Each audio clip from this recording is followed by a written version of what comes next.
Dans le silence abyssal du Pacifique, l'odeur de la poudre a disparu. Le vacarme des explosions? Oublié. Le destroyer USS Preble, ce navire de l'US Navy, a réécrit l'histoire militaire de manière irréversible. La semaine dernière, aucun missile tiré, aucune fumée au canon, juste un rayon invisible, silencieux et mortel, qui a réduit 4 cibles célestes en cendres en quelques secondes. Ce n'était pas un exercice, ni une scène tirée d'un film de science-fiction. C'est l'effondrement d'une doctrine de guerre séculaire et la proclamation officielle de l'ère de la lumière. La raison pour laquelle les généraux à Pékin et Moscou ont des sueurs froides n'est pas la destruction de 4 drones. Le détail vraiment terrifiant, c'est que l'opération a coûté moins cher que le café matinal d'un soldat. Ce jour-là, sur ce pont, les lois économiques de la guerre ont été réécrites. Pourtant, le vrai shot ne vient pas de la puissance du laser, mais de ses limites. Vous allez vite comprendre. Dévoilons le mystère de ce système en examinant d'abord le porteur de l'arme.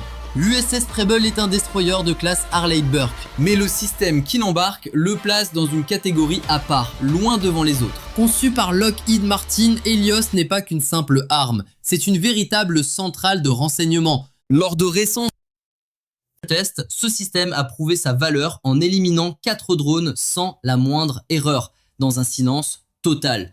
Pour saisir pourquoi ce laser change la donne, il faut d'abord affronter la mathématique brutale de la guerre moderne. Savez-vous ce qu'un destroyer utilisait pour abattre un simple drone iranien ou chinois à 20 000 $? Des missiles SN2 ou ESSM. Un seul de ces missiles peut coûter jusqu'à 2 millions de dollars. L'attaquant dépense 20 000, le défenseur 2 millions. Une guerre impossible à tenir sur la durée. Ce calcul était un suicide financier, une véritable hémorragie pour le portefeuille. La doctrine d'attaque en essaim de la Russie et de la Chine reposait entièrement sur cet effondrement économique. Envoyer des drones bon marché jusqu'à épuisement des missiles, c'était ça leur logique. Mais Helios, sur l'USS Preble, a pulvérisé cette équation. Le coût d'un tir laser? Environ 10 $. Vous avez bien entendu. Le système Helios accomplit le travail d'un missile à 2 millions pour le prix d'un paquet de cigarettes. C'est le scénario cauchemardesque pour la Chine et la Russie. L'Occident vient d'inverser la courbe des coûts. Désormais, se défendre coûte moins cher que d'attaquer. Les milliers de drones Shahed acquis par la Russie auprès de l'Iran n'avaient qu'un but, ruiner la défense aérienne ukrainienne. Mais face à un système laser ou micro-ondes, la Russie aurait gaspillé des millions, tandis que l'Occident n'aurait payé que quelques milliers de dollars en facture d'électricité. La guerre d'usure économique penche désormais en faveur de l'Occident. Gene Tyklet, le PDG de Lockheed Martin, résume la situation avec un sang-froid glacial. Parlons de technologie de pointe. Nous avons abattu des drones en plein ciel grâce à un système laser. Cela offre aux États-Unis et à leurs alliés la chance de conserver leurs missiles pour des menaces bien plus avancées. Ici, Tyklet ne parle pas comme PDG, mais comme le héros d'une ère nouvelle. Le message est limpide. Fini d'utiliser un marteau pilon pour écraser des mouches. Alors, comment ce système anéantit-il exactement l'ennemi? Ce qui distingue Helios de ses concurrents, ce n'est pas seulement sa capacité à brûler et détruire. Ce système déploie 60 kW de puissance pure, mais son véritable atout, c'est son intelligence artificielle de rang divin. Il possède 2 modes de combat dévastateurs. Le premier, l'aveuglement optique. Il brûle les capteurs du drone ennemi, ses yeux numériques, ne laissant que le noir absolu. Un rayon de lumière intense frappe. Le drone vole encore, mais il n'est plus qu'un tas de ferraille aveugle, sourd et désorienté. La solution parfaite pour les opérations secrètes de la zone grise. L'autre mode, c'est l'extermination totale, le hard kill. L'énergie se concentre et transperce le blindage ou le réservoir en quelques secondes. Résultat, une boule de feu silencieuse éclate dans le ciel. Le commandant Brendan Mullan a lâché cette bombe informationnelle lors du symposium de guerre navale. Le rêve d'équiper chaque navire d'un laser n'est plus de la fiction, c'est une réalité imminente. Mais attention, les États-Unis ne sont pas les seuls dans cette course à l'armement. En fait, le petit frère britannique pourrait bien avoir développé une tech plus sophistiquée que son aîné. Les images du Dragonfire dévoilées par la défense britannique ont choqué le monde entier par leur précision chirurgicale. Ce que prétendent les ingénieurs anglais fait froid dans le dos. Cette arme peut toucher une pièce de monnaie à 1 km de distance. Ce n'est pas juste une démonstration de force, c'est de l'ingénierie optique terrifiante. Focaliser la lumière sur un point unique malgré le vent et l'humidité, c'est une prouesse quasi impossible. C'est la technologie précise que la Chine et la Russie désespèrent de copier sans succès. Mais attendez de voir l'analyse des coûts du Dragonfire, c'est encore plus hallucinant. Un tir de 10 secondes coûte aussi peu que d'allumer votre chauffage pendant 1 heure. Ce système sera intégré au destroyer de type 45 de la Royal Navy d'ici 2027. Mais voici le véritable coup de théâtre. Le Royaume-Uni avance la date. La guerre en Ukraine et la crise du Golfe ont balayé la bureaucratie. Jusqu'ici, nous avons vu comment les lasers ont renversé l'économie de la guerre et prouvé le génie britannique. Cependant, ce système fait face à un défi tactique majeur que nous allons analyser maintenant. Il y a un point crucial qui nécessite toute notre attention post-tactique. Les lasers sont géniaux, mais ce sont des armes de précision. Ils fonctionnent comme des scalpels chirurgicaux. Mais que se passe-t-il si une nuée de 100 drones vous attaque simultanément? Un seul laser ne peut pas viser 50 cibles à la fois, c'est mathématiquement impossible. C'est là que ça devient dingue et que le plan B américain entre en scène. La technologie de la friture. Quand le système Leonidas a été révélé, l'industrie de la défense a tremblé. Ce n'est pas un laser, c'est une arme à micro-ondes de haute puissance, un HPM. La logique est simple mais absolument dévastatrice. Leonidas envoie une impulsion électronique massive dans le ciel. Cette onde surcharge les circuits des drones et grille leur cerveau électronique instantanément. Un tir, 1 seconde et les 100 drones tombent du ciel comme des mouches. Comme le dit le titre d'Eurasion Times, un tir sans élimination. C'est ce qui se rapproche le plus des boucliers énergétiques vus dans les films Star Trek.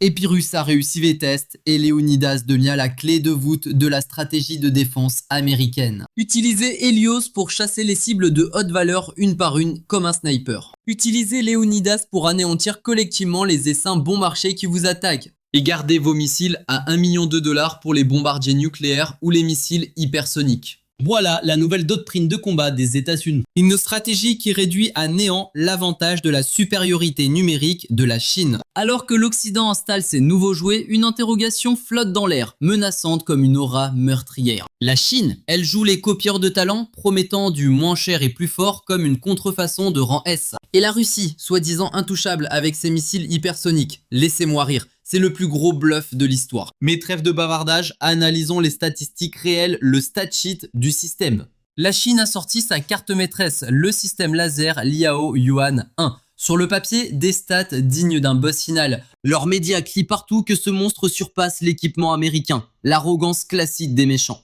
Certaines sources osent même prétendre que la puissance du LY1 écrase celle de l'Occident par un facteur 2. Pourtant, une fois sur le champ de bataille, la réalité frappe comme une claque en plein visage. Le problème des lasers n'est pas de générer du mana, pardon, de l'énergie. Même une centrale nucléaire sait faire ça. Le vrai défi, c'est de concentrer cette furie sur un point minuscule, à des kilomètres, à travers le chaos atmosphérique. La force brute est inutile. Sans maîtrise, la puissance n'est qu'un gaspillage vulgaire. Les espions occidentaux sont formels, les systèmes chinois accusent un retard critique. Ils sont 5 à 10 ans derrière sur le skill tree de la combinaison de faisceaux et du logiciel de track. Ils ont la puissance mais zéro dextérité, leur rayon de la mort ne sert qu'à réchauffer les nuages. Quant à la Russie, Vladimir Poutine agite son système Peresvet comme un épouvantail magique depuis des années. Ils l'ont vendu comme l'arme ultime, capable d'aveugler les satellites, un véritable world ender. Mais dans l'enfer ukrainien, où est passé ce fameux Peresvet face aux drones? Le pire cauchemar de l'armée russe est là, et leur arme miracle absente. Le projet Zadira, même destin pathétique. La Russie est encore au niveau 1, loin des systèmes d'élite comme l'Helios. Elle n'atteint pas la cheville du Dragonfire occidental, ce laser tactique compact prêt au combat. On parle de systèmes montables sur des tanks en première ligne ou encaissant les vibrations d'un navire. Pendant ce temps, les Russes traînent des mastodontes immobiles qui ont besoin d'une centrale nucléaire pour s'allumer. Les Américains, ils ont réussi à caser ça sur le toit d'un véhicule blindé Striker. La classe, non? Voilà toute la différence de niveau entre les factions. L'un fait du cinéma de propagande, l'autre abat 4 drones en direct depuis le pont de l'USS Preble. Mais attendez, le système américain est-il invulnérable? A-t-il un talon d'Achille? Évidemment, et son pire ennemi n'est ni le dragon chinois, ni l'ours russe. Le véritable boss final pour un laser, c'est Mère Nature elle-même.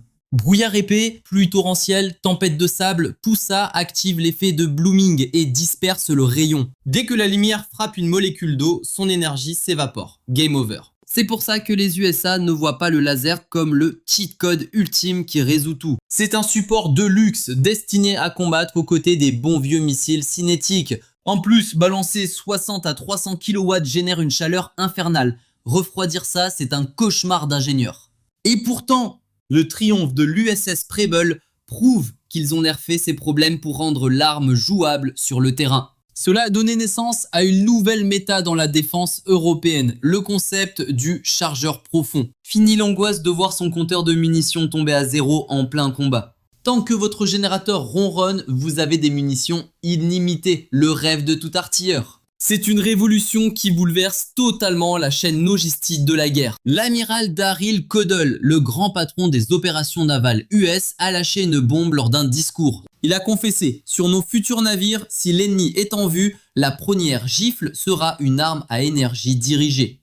Cette simple phrase change toutes les règles du jeu. Les navires de guerre ne seront plus de simples entrepôts à explosifs flottants. Ils doivent évoluer en véritables centrales électriques de combat, car le mana des lasers, c'est l'électricité. Et croyez-moi, cette réalité est en train de redessiner le visage même de la flotte du futur. Les futurs destroyers DDG américains seront forgés autour de générateurs à la puissance titanesque. L'alliance occidentale a transcendé l'ère primitive de la poudre pour s'éveiller à l'ère de l'énergie dirigée. Pendant ce temps, la Russie et la Chine restent enchaînées au dogme de la guerre froide. Plus de missiles, plus de plomb. Certes, ils développent des armes laser, et oui, ils possèdent des prototypes, mais ils n'ont pas l'audace de les déployer en plein océan pour un véritable test de combat, ni la capacité d'abattre 4 cibles simultanément comme l'ont fait les États-Unis. Mais la véritable question qui doit vous hanter est celle-ci. Si l'Hélios de 60 kW est leur jouet actuel, quelle monstruosité testent-ils dans l'ombre des projets secrets ? Des lasers de classe mégawatt dominent peut-être déjà les cieux. La présence de ces titans célestes n'est pas une simple théorie, c'est une nécessité absolue car les règles du jeu ont depuis longtemps brisé les frontières de l'atmosphère. Et cette évolution a donné naissance à une nouvelle terreur, le cauchemar hypersonique. La Russie avec ses missiles Zircon ou la Chine avec son tueur de porte-avions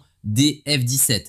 Ces planeurs hypersoniques représentaient jusqu'ici la faille mortelle du bouclier occidental. Tenter d'intercepter ces engins de la mort qui filent à 10 fois la vitesse du son et dansent dans l'atmosphère de manière imprévisible avec de vieux intercepteurs cinétiques classiques comme le Patriot, revenez à vouloir arrêter une balle avec une autre balle en plein vol. Un exploit mathématiquement impossible. Voilà pourquoi Moscou et Pékin affichaient une telle arrogance. Leur assurance reposait sur ce pari. Amusez-vous avec vos lasers contre des drones. Nous coulerons vos flottes avec l'hypersonique. Cependant, l'US Navy et la DARPA cachaient un atout maître capable de renverser l'échiquier. L'avantage mortel du laser sur l'hypersonique n'est pas la vitesse, mais la rupture par stress thermique. Un missile filant à Mach 8 s'enveloppe d'un bouclier de plasma à des milliers de degrés, hurlant de friction. Le projectile est déjà aux frontières de son point de fusion, à la limite de son intégrité structurelle. En termes d'ingénierie, il est au point de saturation thermique critique. Imaginez maintenant un laser haute puissance frappant précisément à cet instant. Nos rayons n'ont même pas besoin de faire fondre le missile entièrement. Il suffit d'injecter une chaleur infernale instantanée sur un point vital, comme le cône ou l'aile. La structure métallique déjà à l'agonie ne peut supporter cette surcharge. Le résultat est inévitable, l'échec structurel total. Le missile n'explosait même pas dans les airs. Son équilibre brisé, il serait pulvérisé en poussière par la violence de sa propre vitesse. Ce qui rendrait inutile l'investissement colossal de la Chine. C'est ce mur de photons,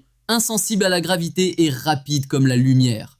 Le programme Odin de la Navy n'était que le prélude. Le véritable but n'est pas d'aveugler les capteurs de ces menaces hypersoniques, mais de les annihiler physiquement. Nous avons effleuré les détails de cette guerre technologique, mais bientôt nous révélerons une réalité où l'humain ne pressera plus la détente. L'aspect le plus sombre de ce conflit ne se joue pas sur le pont des navires, mais à des milliers de kilomètres au-dessus dans le silence glacial de l'orbite terrestre. Ce qui n'était qu'un fantasme de science-fiction dans les années 80 est devenu une nécessité vitale aujourd'hui. Les satellites chasseurs et les capteurs orbitaux de l'Empire du Milieu rôdent déjà là-haut, traquant les porte-avions américains dans l'immensité de l'océan pour guider leurs missiles avec une précision mortelle. Si la guerre éclate, ne regardez pas à l'horizon. Le premier coup ne sera pas tiré dans le Pacifique, mais dans le vide spatial. Une frappe aussi silencieuse que dévastatrice. Des lasers titanesques, tirés depuis la Terre, où les navires pourraient viser les yeux optiques des satellites ennemis, leur infligeant un statut de cécité totale et instantanée. Pire encore, les plateformes laser en orbite pourraient causer des dégâts cataclysmiques, sans que l'atmosphère ne vienne nerfer leur puissance. Ces projets de transfert d'énergie céleste, financés par le budget fantôme du Pentagone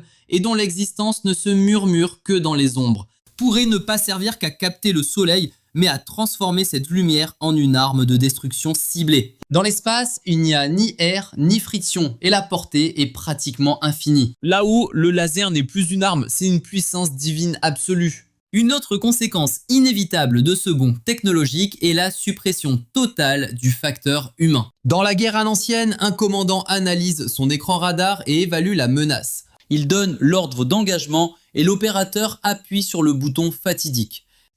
Mais vous n'avez pas 10 secondes face à une nuée de missiles fonçant à Mach 10 ou un laser qui attaque à la vitesse de la lumière. Vous avez 10 millisecondes. Le cerveau humain et ses réflexes sont devenus trop lents pour ce nouveau champ de bataille.